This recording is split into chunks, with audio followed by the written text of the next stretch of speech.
Topic है वो है integrated rate equation for first order. मैंने अभी तक आपसे integrated rate equation for zero order discuss कर ली है। अब उसके बाद नेक्स्ट है integrated rate equation for first order. Consider the reaction जिसमें जो रिएक्टेंट R है वो कन्वर्ट होते हैं प्रोडक्ट P पे। कंसीडर द रिएक्शन जिसमें जो रिएक्टेंट R है वो कन्वर्ट होते हैं प्रोडक्ट P पे। तो अकॉर्डिंग टू रेट लॉ के मुताबिक जो इस रिएक्शन का रेट है वो होगा कांस्टेंट रिएक्टेंट की कंसंट्रेशन ऊपर एक्सपेरिमेंटली डिटरमाइंड कांस्टेंट। देखो मैं डिस्कस कर रहा हूं integrated rate equation for first order. मुझे ये बात गिवन दे दी है इन्होंने कि जो रिएक्शन का रेट है वो रिएक्टेंट की रेज टू पावर 1 के ऊपर डिपेंड कर रहा है। क्यों? इन्होंने इस रिएक्शन में, ठीक है, जिसके लिए आप निकाल रहे हो इंटीग्रेटेड रेट इक्वेशन, वो आपको पहले ही गिवन कर दी है कि वो फर्स्ट ऑर्डर की है।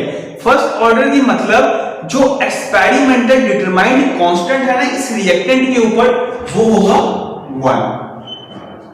ये आ गया differential rate law. Since rate is equal to R D R by D T minus is equal to K rate constant की रेज टू पावर 1। ये आ गई डिफरेंशियल रेट इक्वेशन। अब क्या करो, इस डिफरेंशियल रेट इक्वेशन को आप इंटीग्रेट करो तो आपके पास प्रोड्यूस होगी integrated rate equation for first order. ध्यान से देखना, this implies minus is equal to k concentration R d t R minus d by d R divided by इस R कंसंट्रेशन को यहां पे लाया is equal to k d t और मैंने इसको कर दिया इंटीग्रेट। तो इंटीग्रेट करके जो मुझे बात मिलेगी वो मैं लिखता हूं, ठीक है। यहां मिलेगा, इसकी इंटीग्रेशन होती है लॉग नेचुरल R माइनस इसकी इंटीग्रेशन होती है KT plus constant of integration. जब मैंने इस इक्वेशन को सॉल्व किया, ठीक है, तब मेरे पास ये रिजल्ट मिला। dr डिवाइडेड बाय r की जो इंटीग्रेशन होती है वो होती है लॉग नेचुरल R। के कांस्टेंट बाहर निकाला, 1 की इंटीग्रेशन होती है t जो यहां पे पीछे कांस्टेंट है तो जिसके विद रिस्पेक्ट टू आप इंटीग्रेट कर रहे हो t plus the constant of integration. अब मेरे को यहां पे इस इक्वेशन को बोला जाता है इंटीग्रेटेड रेट इक्वेशन। जो ये इंटीग्रेटेड रेट इक्वेशन है ना, इस इंटीग्रेटेड रेट इक्वेशन में एक कमी है कि अभी इसमें जो कांस्टेंट i है ना वो नॉट डिफाइंड है। उस कांस्टेंट i को मुझे बताना है किसके बराबर है, तब मैं उस i की वैल्यू इसमें पुट करूंगा तो मुझे प्रोड्यूस हो जाएगी integrated rate equation for first order.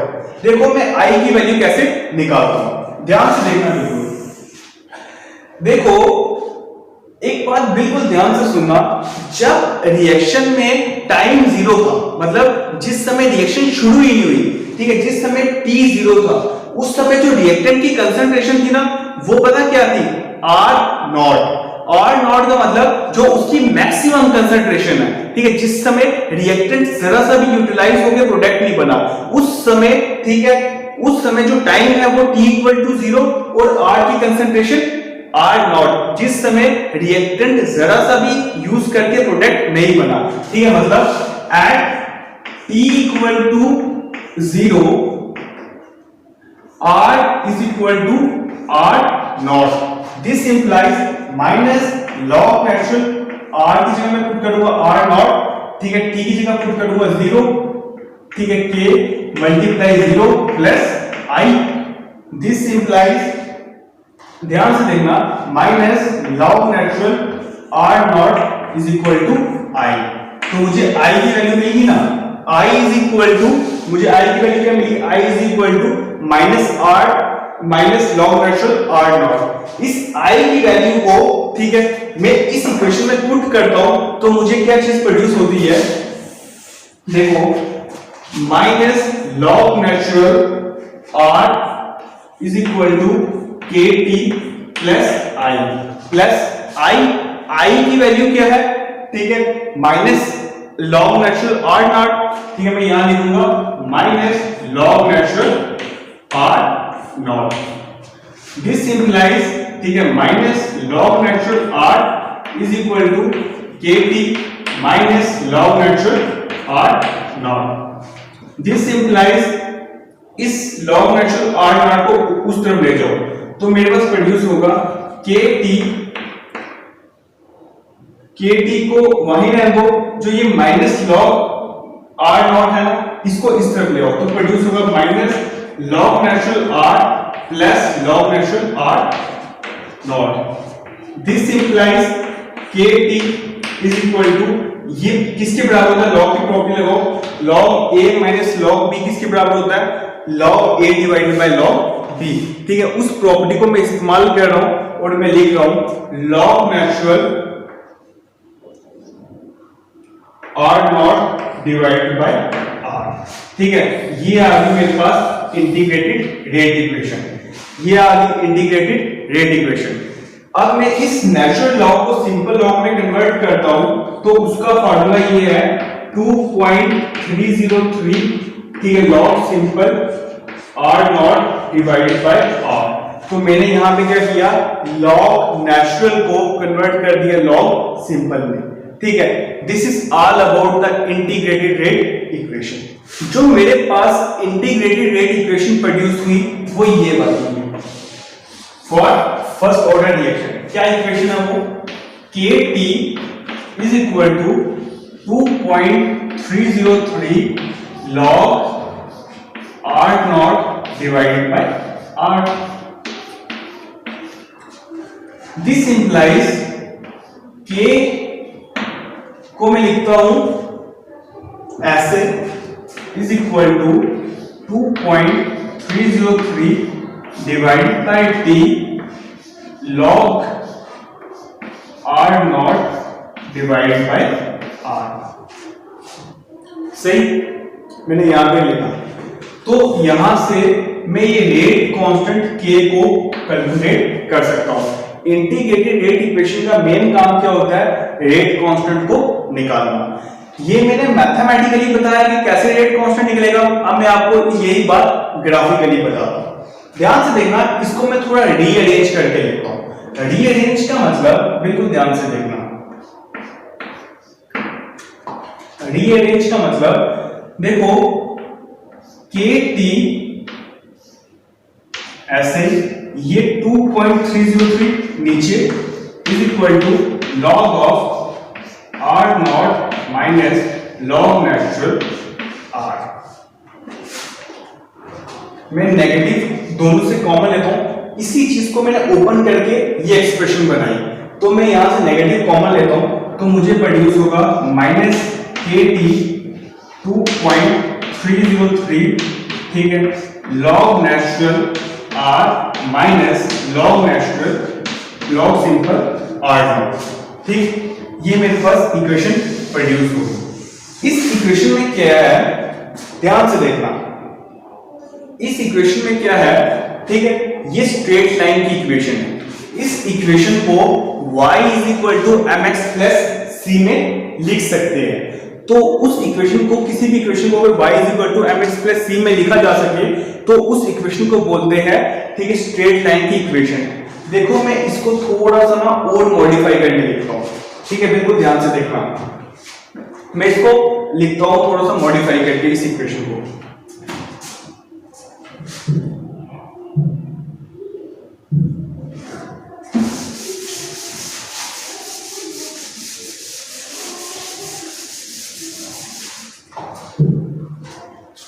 ध्यान से देखना, मैं इसको थोड़ा सा सिंपल वे में लिखता हूं। इस लॉग आर को लिखा मैंने log R minus log R naught is equal to minus k t divided by 2.303. This implies log R, इस माइनस को मैं उस तरफ ले गया, ठीक है, के t 2.303 plus log R naught. देखो ये इक्वेशन ना स्ट्रेट लाइन की इक्वेशन, जो स्ट्रेट लाइन की इक्वेशन होती है ना वो क्या होती है, y is equal to mx plus c. जो m होता है ना वो होता है स्लोप, ठीक है. इस इक्वेशन को इस इक्वेशन से कंपेयर करो, ठीक है. y आ गया log r, m आ गया माइनस के 2.303, x आ गया t प्लस प्लस c आ गया log ऑफ r नॉट. इस इक्वेशन को बोलते हैं स्ट्रेट लाइन इक्वेशन. और जब आप ग्राफ प्लॉट करते हो किस के बीच में, log r मतलब y और x के बीच में, log r वर्सेस t, तब आपको स्ट्रेट लाइन मिलती है कैसी.